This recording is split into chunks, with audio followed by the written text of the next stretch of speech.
Power star Pawan Kalyan cinema వస్తే రికార్డులన్నీ side అవ్వాల్సిందే. ఈ మధ్య పాలిటిక్స్తో బిజీగా ఉండి సినిమాల గురించి సరిగా పట్టించుకోని పవన్ కళ్యాణ్ హరిహర వీరమల్లు సినిమా కోసం పూర్తి స్థాయిలో డ్యూటీ చేస్తున్నాడు. గత 2 రోజుల నుండి వీరమల్లు ప్రమోషన్స్తో పవన్ కళ్యాణ్ బిజీగా ఉన్నారు. TV channels, papers, youtubers, websites ఒక్కటేంటి అందరికీ ఇంటర్వ్యూస్ ఇచ్చారు. పవర్ స్టార్ పవన్ కళ్యాణ్ సినిమాకి ప్రమోట్ చేస్తే ఎలా ఉంటుందో చేసి చూపిస్తున్నారు. పవన్ కళ్యాణ్ స్వయంగా రంగంలో దిగడంతో సినిమా రేంజ్ మరింత పెరిగింది. వీరమల్లు పట్ల పవర్ స్టార్ కమిట్మెంట్ చూసి ఫ్యాన్స్ కూడా ఆయనతో యాడ్ అవుతున్నారు. ఇప్పటికే గురువారం రిలీజ్ అవుతున్న ఈ సినిమా థియేటర్ల దగ్గర పవర్ స్టార్ ఫ్యాన్స్ సందడి మొదలైంది. Power star cinema first day లెక్కలు ఎలా ఉంటాయో మరోసారి రుచి చూపించేలా ఫ్యాన్స్ రెడీ అవుతున్నారు. పవర్ స్టార్ కూడా ఫ్యాన్స్ కి పిలుపునివ్వడం, సినిమాను బాగా ప్రమోట్ చేయడంతో Veeramallu first day never before అనిపించేలా ఉన్నాయి. వీరమల్లు సినిమాలో పవన్ కళ్యాణ్ యాక్షన్ సీక్వెన్స్ కూడా డైరెక్ట్ చేశారు. సినిమా కథ కోరింది కాబట్టే క్లైమాక్స్ ఫైట్ తాను కంపోజ్ చేశానని పవన్ చెప్పారు. సినిమా పట్ల ఆయనకున్న డెడికేషన్, కమిట్మెంట్ ఎలాంటిదో హరిహర వీరమల్లు ప్రమోషన్స్ ఆయన చేస్తున్న తీరు చూస్తే అర్థమవుతుంది. ఇక సినిమా గురించి చెప్తే పవన్ కళ్యాణ్ ఈ సినిమాలో ఒక యోధుడిగా కనిపిస్తారు. నిధి అగర్వాల్ కథానాయికగా నటించింది. బాబీ డియోల్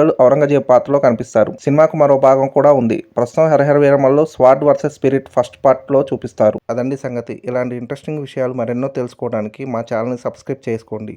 మా వీడియోస్కి లైక్ చేసి పక్కనే ఉన్న బెల్ ఐకాన్ క్లిక్ చేయడంతో మా వీడియోస్ మీకు నోటిఫికేషన్ రూపంలో వస్తాయి.